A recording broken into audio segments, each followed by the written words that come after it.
Hey, there he is. Bro, it's so funny watching you try and do whatever it is you're trying to do. No, bro, I forget people are watching. How are you, It's so man? fresh. I'm good. And you? You good? Oh, I'm doing good. That was so funny. The whole time you go like this.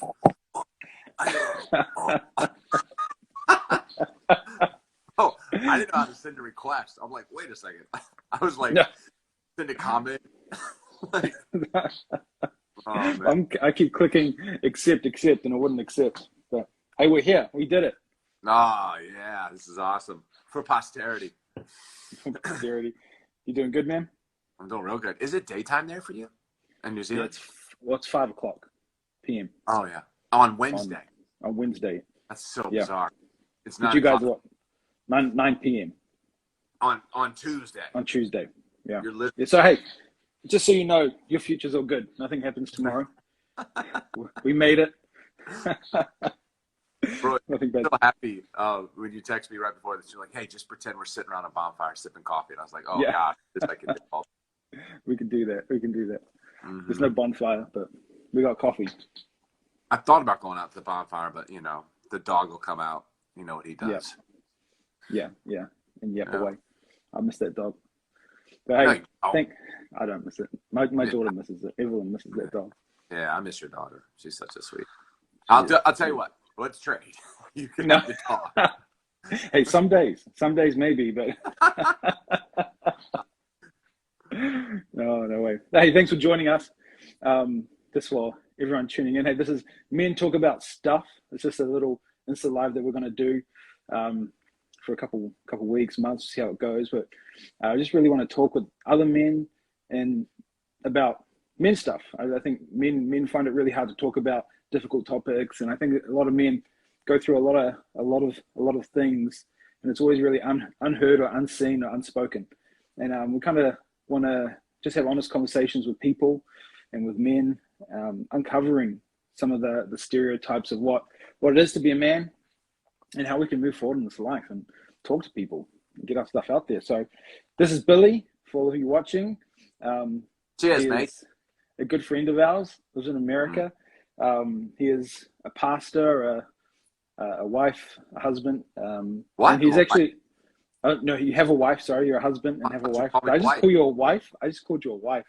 Yeah, thank you. No problem, anytime. But he's also on our board of Freedom City Church, which we're grateful for. But yeah, we're gonna have a conversation. I'm excited for it.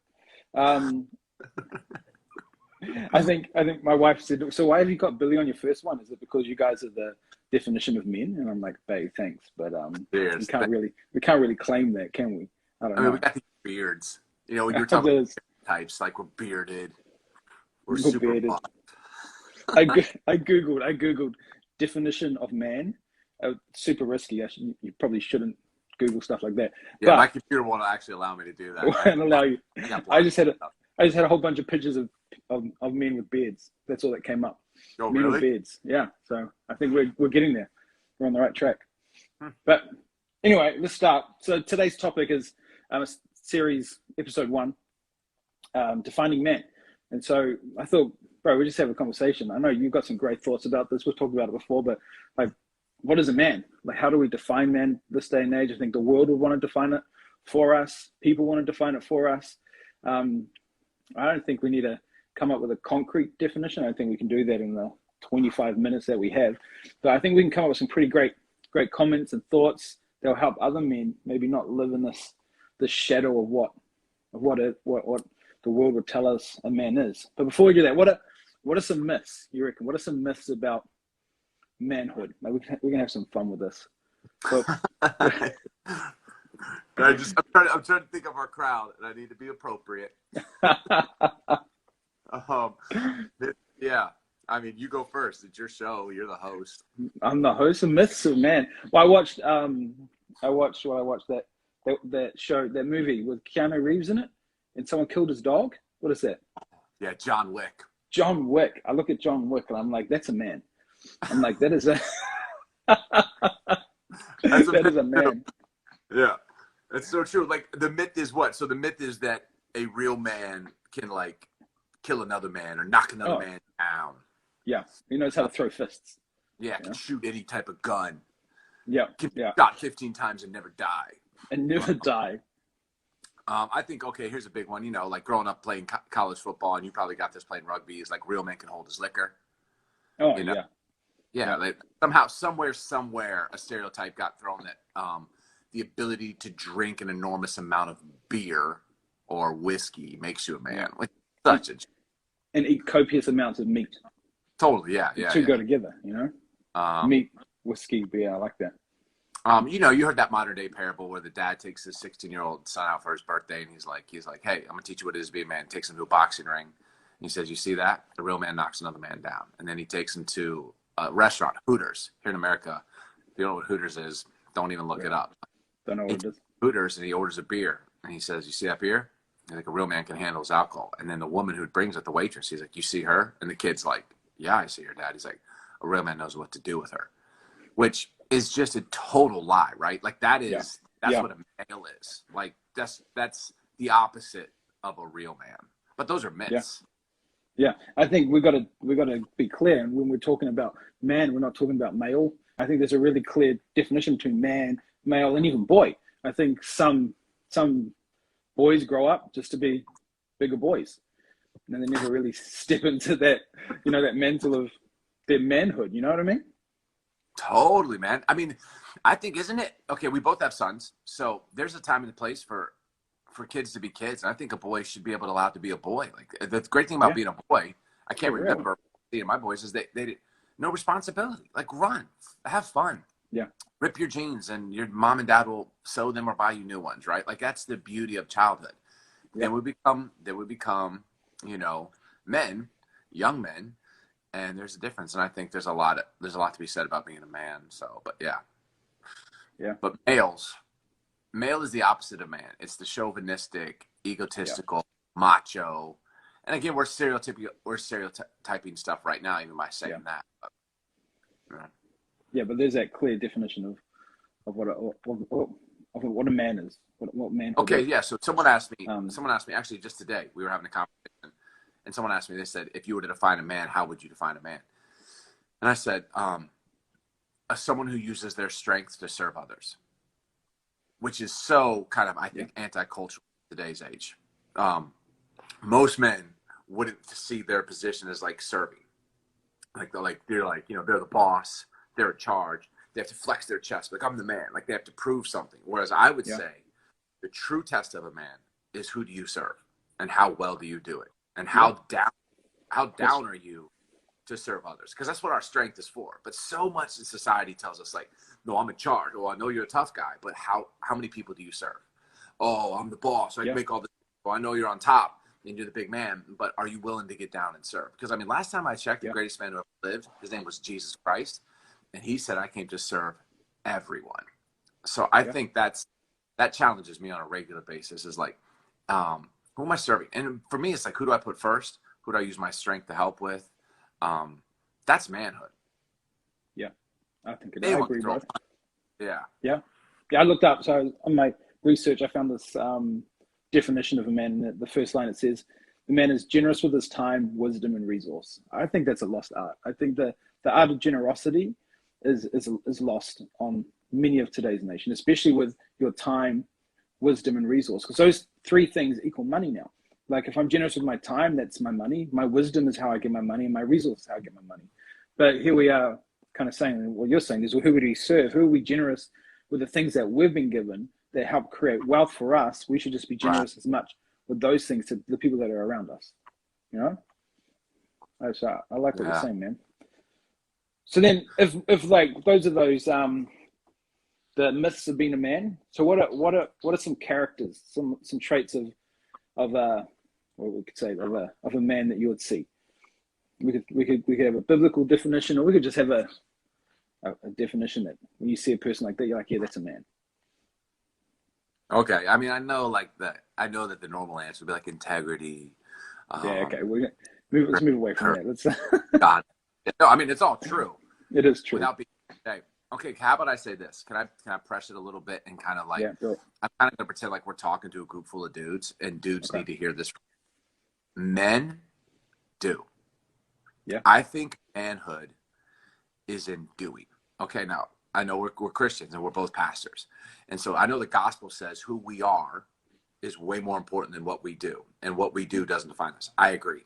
I 100%. Thank you, God, that I'm defined by who God is to me, and being precedes doing, right? I can't ever do anything to earn my salvation from God. But if I'm sitting in a room talking to a bunch of men, manhood is discovered, in my opinion, the characteristic is in the doing.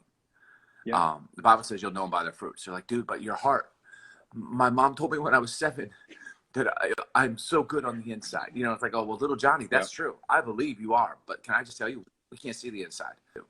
And if you're a man, a man of God, a real man, then you're going to do things. And I think the things we do are important to talk about. But I think one of the biggest characteristics of manhood is in the doing. Not just thinking about it, not just talking about it, not just planning about it, not just dreaming about it, not just praying about it, not just meeting about it. At some point, like, do those things. But I think men do. They do. They get up and do it. And what's the first thing that God ever gave a man to do in the book of Genesis is he gave him work. He said, here's your work. A job. Do your work, a job, you know? Like he did. He gave him something to do. And I think you're right. I think the definition of a man, one of them, is that we work, and we find, and then, I mean, that could be anything, right? Right now, so we moved back to New Zealand, and my wife's working a job, and I'm just kind of trying to get a church launched. But my main job right now is, because school's out, is I'm looking after my kids. So I'm the house dad, but that's still work. You know, don't get me wrong. Like that doesn't by no means.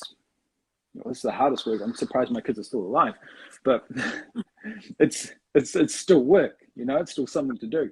And I think we can get lost in translation when we think, oh, men need to do and men need to do work. Then we look at the doing and we go, what they're doing manly enough? Is what they're doing a man's job? Where it doesn't have to. I don't even know what a man's job is nowadays. You know, right? I think you can't put a definition on that. Yeah, maybe just do something. I think you know. And if all we're doing is about it, you know, and you know those men, and it's obvious. And if you're out there and you're a man, you're listening to this, you know. And here's the thing: at any point, a man can make a decision to change. And I don't say do frivolous things, but you're right. Like, I mean, taking care of your children, bro. Is there a higher call? Is there a higher call? Yeah. And in the meantime, you're also doing other things. You're launching a church, and you know. But there's something about it. I think at the fundamental core of a man. We have to do something. Okay, I might get another tattoo on my body. I have one. And if I ever get another one, it'll probably be King David's last words to his son Solomon. And it was right before he died. And David was a man after God's own heart. Like, you know, just like the epitome of a man. And he says to his son Solomon, be strong and show yourself to be a man. Yeah. Be strong and do what it takes to show that you're a man. Not that we're defined by what we do, but my God, I'm off on this a lot, and maybe you disagree with me, Pastor Martin. No, it's good, I've been man. feeling this lately, but I think it's one of the middle fun. Like we do good, we do in serving, we do hard things, we do. We fight for good causes. We do jobs, and sometimes those jobs aren't things we want to do, but we do them because we're men, and that's what we do. Yeah. And there's something about it. I mean, the first 2 letters of God is go, and the last 2 letters are do. So biblical. So biblical. So biblical. No, but you're right. You're right. It's good, man. I was reading, so in 1 Corinthians 16, there's a scripture there, and I'm just going to read the end of it. It says, act like men. Let all that you do be done in love. So it's a command here to an army. And it says, act like men. Let all that you do be done in love. And I read that, and I feel like the world that we live in, men and love so often get separated. It's like you can't be manly and be a man of love, you know. But then if you're a man of love, then you're just a pushover and a walkover. But if you're a man, you don't let people walk all over you. But I feel like reading this, I think we need to bring that back in and say, you know, if you're a man and you're manly, then you need to be someone of love, because I feel like the two of them run side by side. I mean, if it's me protecting my family, I'm not doing it out of duty, but I'm doing it out of love. If it's me caring for people, it's not so much out of duty, but it is out of love. I think what makes a man is that he is a man of love. And it's not a washy love. It's not a pushover love. It's not a walk all over you love. It's not a, I don't know, like a Ned Flanders kind of love, but it's a manly love, you know, that seeks to protect, you know, and to do everything that you can and to do what you need to do, like you said, to look after and provide whatever it takes, you know.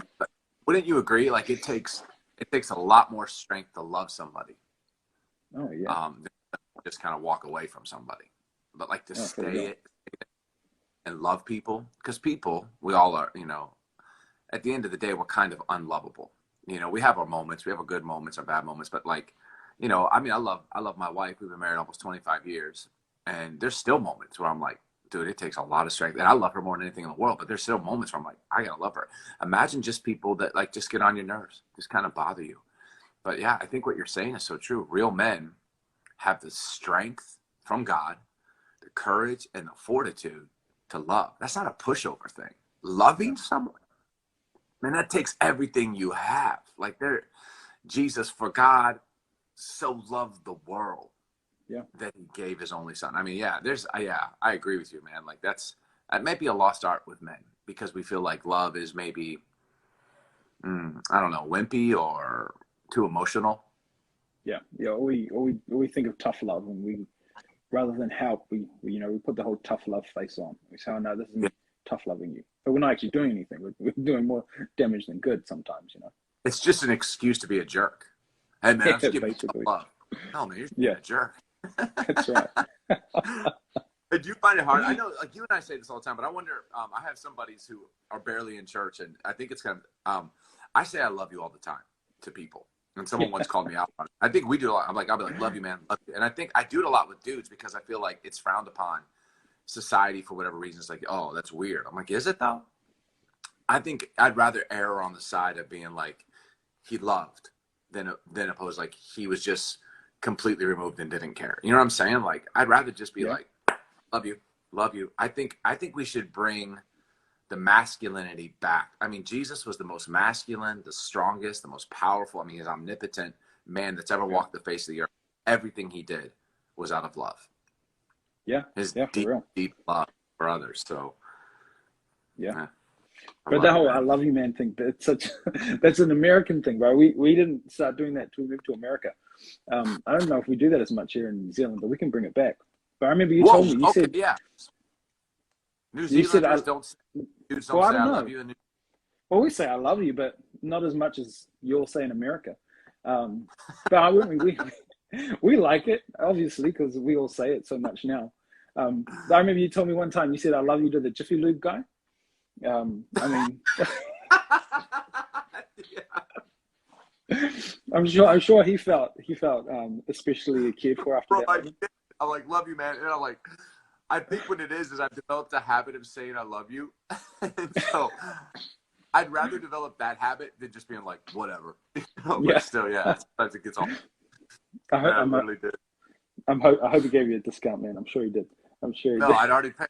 He changed my oil. I'm walking out. I'm like, paid. Love you, man. Like, love you, man. Oh man.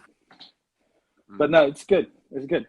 All right. So with the topic being men talk about stuff, too many men, I think in society, I've had conversations with men that are going through some tough stuff, and they just refuse to talk about it with others. They don't know who to talk about it. So why do you think it's so important that as men, we need to talk about our stuff, and who should we talk to? Because I think that's the biggest thing sometimes, is like the who. What do you think, man? Yeah, well, I think men need to talk to other men. And I think, I mean, the why we could talk about forever, right? But I think the who, start with that maybe, is, you know, I'm so grateful. Now I'm 45. I turned 45 yesterday or 2 days ago. And happy birthday. Thanks, man. And I don't feel a day over 25. I feel like I have the same energy I had in my 20s, but now I have the wisdom experience of 20 more years. I'm super grateful for men in their 50s and 60s and 70s these days. And can I say why? It's because they've been where I'm going. And I think there's just something to be said about talking to men and availing yourself to other men. And men, we don't do this because we're prideful, we're tough. We have a hard time with our emotions. Fact, we're very emotional. We just hide it all the time. So all the dudes listening, like, you're emotional. We're just way better at hiding it and being tough and putting on a face. That's just my opinion. After 25 years being a pastor, that's what I would say. But talking to men who have experience and wisdom, it just does something, right? Like when my 20-year-old sons come to me like, Dad, what would you say? The thing of it is like, I'm like, I know what I would say because I'm 25 years ahead of you. And I was there. And just imagine, so me going and talking to a 65-year-old man who's still just killing life and loving his wife and loving his kids and loving God. And so I think availing ourselves to men that have gone where we want to go is a big deal. And it's humbling, but it's super important. Yeah. Yeah. Pauls, like how many mentors and Pauls do you have in your life that, you can be honest with, and that they can be honest with you? Like, who have you given permission as a man to be like, dude, you're acting like an idiot? Like, who can say that to you without you slapping them? Like, you gotta have some people like that in your life. Yeah. Yeah. That's good, man. I think too many men think that, what we're going through, no one else has been through. So we're too scared to talk about it. We think that, we'll be shunned if we talk about the issues or the way that we feel or what we're going through. But I mean, the truth is, everyone else is going through it. Everyone else has gone through it, especially now in the world that we live in with COVID and lockdowns, where everyone's going through it. So you're smarter to talk about it than to hide it. Would you say too, Martin? I think if you're married, I think men should talk to their wives. Oh yeah, for sure. Man, yeah. I grew up probably in a church way back in the day when I was in my early 20s. And I remember a man, he meant well, and he's a good man. I don't hold it against him, but he's like, dude, you can't share things with your wives because they can't handle it, which is super sad. And I actually had, probably even less than 10 years ago, another man out of a high level say the same thing to me. Like, your wife can't handle it. And I was like, listen, man, I was like, I just don't know where you come from. And I understand certain seasons and certain subjects, and we have to know our spouses. But man, I would not be the man I am today if it weren't for the woman that God put by my side. And I know some women have strengths and some men have strengths. And, there's certain things maybe that I wouldn't breach with my wife because it might hurt her. But I'll tell you what, man, there's very little that I don't talk about with her. That's why God put us together, So I think there's kind of a thing out there in Christendom that men should be strong and like not talk to their wives, which I would say, like, great way to make a marriage just kind of pull apart, by the way. Yeah. Like, I don't know whoever came up with that philosophy, but can I just say to the men out there that have heard that, try talking to her. God gave you her. She's your gift. She's God's proof of his favor on your life. Yeah. He who wife obtains favor from the Lord, and a good thing. So why don't you just lean into your favor a little bit, and you would be amazed. Sometimes my wife, I'll just be like, man, here's what I'm going through. And she'll say something, and that's the solution. Like, there it is. Yeah. Yeah. And sometimes it's not, but I'm just glad we're talking. You know what I'm saying? Yeah. And vice versa. For real. Yeah. No, my wife makes me who I am. You share stuff with Nicole, right? You do that a lot. Yeah, we talk about everything. And we don't hide anything from each other because she makes me who I am. She encourages me to be better. She calls me out on all my stuff. Yeah. I mean, we wouldn't be where we are. I think you're right. I think more men need to talk to their wives and about everything, not just about the superficial stuff. Get real. And from experience, the more we talk with our wives, the more we're honest with our wives, the better our sex life's going to be. Like, I'm just going to put it out there. Like, cheers. Foreplay. It works, foreplay for your wife, right? Oh, all the time. If she sits next to me and she starts asking me how I'm feeling, I know where it's going to go. So I'm going to tell her everything. Pastor Martin. Pastor Martin. You know what I think another one is? I don't know if I'm keeping you too long. You can still start. You told me we were talking around a bonfire, so I'm just gonna keep going. Don't you think men should talk to God? Yeah. I feel like sometimes we don't see prayer as the absolute weapon that it is. I was having a conversation with a guy the other day. He's like, I feel so lonely. Corona's done that for all of us. Lockdown, quarantine. Like, man, you just feel isolated.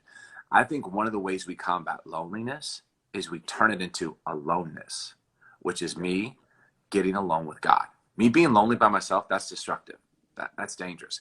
But me taking those moments and be like, you know what, I'm going to spend this time. I'm going to pour out my complaints to God. I'm going to get out. I'm going to take a walk. I'm going to see the sea. I'm going to see the trees. I'm going to see the sky. I'm going to let the creator of the universe, like, Maybe he'll speak to me, or maybe I'll just be with him. But no matter what, it's going to change me. I think men need to make regular time to just be with God. And whatever that looks like for you, if it's journaling or praying or walking, or if it's having a cigar by a lake, or it's journaling in your library, well, like whatever, like get alone with God. It'll change you, help you. Yeah. The first book when I got married that my wife's nana brought me was The Power of a Praying Husband. I read it through, and it's changed me, who I am as a husband, not because it's made me any better, it's just forced me to take my problems, the things that I can't handle, to the God that can. And when we pray, it doesn't necessarily always mean we're asking God to do something on our behalf, but it changes us from the inside more than anything, and it helps us be the men that we're called to be. Yeah, I agree, man. I go on these walks. I call them my God talk to me walks, and I walk for like an hour and a half, and that's where I just get along with God, and God talks to me. Me too. And I just write it down. No, it's changed my life. I've been since I was a teenager. I think I learned it from my dad, but yeah, talk to God. That's a good place to start. And you got to talk to other people. What's it, James 5:16 that says, "Confess that you might be healed," especially if we have some kind of secret, something that's like the devil's blackmailing us with. If it's porn, or if it's alcohol, or if it's drugs, or if it's a relationship, or if it's offense, or if it's insecurity, or if it's whatever it is, laziness, whatever it is. Some dudes, I know guys that like just pretend they go to work and their wives don't even realize, and it's just kind of crazy stuff like this. And the Bible says you confess that, you'll be healed. James 5:16, confess that you might be healed. That's the beginning of it. It's like, hey, get it out in the open, because once it's out in the open, then we can deal with it. You can't win a fight that you refuse to acknowledge is happening. No, that's right. So you got to talk to God and talk to others, your wife, other men. Yeah. And again, I think too many men they're too ashamed to talk about it, but you got to uncover it, like you said. Why do you think? Yeah, I agree. I mean, I know I've felt that before in my life, struggling with porn. Back when Jen and I first got married, 20-something years ago, like struggled for real, and I was so ashamed. I guess that makes sense. Yeah. But what's the alternative? So just live with your deep, dark secret and your shame, or bring it into the light, throw yourself at the mercy of the cross, which is so merciful and never fails. And God always forgives. And I just, those words that Jesus spoke in the Gospels ring in my ear. Behold, I make all things new. I make all things new. So if I'm betting on Jesus. That's what I'm betting on. That's it. That's good, man. That's real good. Well, we're at 30 minutes. 30? 30 minutes, man. Feels like we've been time goes quick. When you got the bonfire and the coffee, time goes quick. Hey, so one thing before you leave, what's if all the men that are listening out there, all the wives, who knows, if you could give one piece of advice, all right, one piece of advice to a man, what would you give them? Okay. I mean, I don't know if this would be great, but it just came to my mind. This is what I'm living right now. Okay. Be strong and very courageous, because with God, one thing always leads to another. So no matter where you find yourself, sir, find your strength and your courage in God, because here's what I know. With God, one thing always leads to another. It might not be the first door you go through, like, this isn't it. But be strong and be courageous. And the second thing, and the second door that opens up, might not be it. But be strong and be courageous. And maybe 3-4 doors in, all of a sudden, that thing you've been praying for, that thing you've been fighting for, believing for, there it is. And you would have never gotten there had you not just believed the core of your being that with God, one thing always leads to another. So that's good. Just came to you. Yeah, just came to you. That's good, man. I mean, that thought. Yeah, that's what I was saying. It's so funny. That's good. All right, thanks for joining us. What would you say? I would say, be strong and courageous, and because one thing leads to another. You're brilliant, bro. All right, man. This has been good. Yeah. Thanks for joining us. Thanks for all the listeners that tuned in. But we're going to post this live so we can keep watching it over and over again. But appreciate you, man. Love you, bro. You too, bro. Love you. See you later.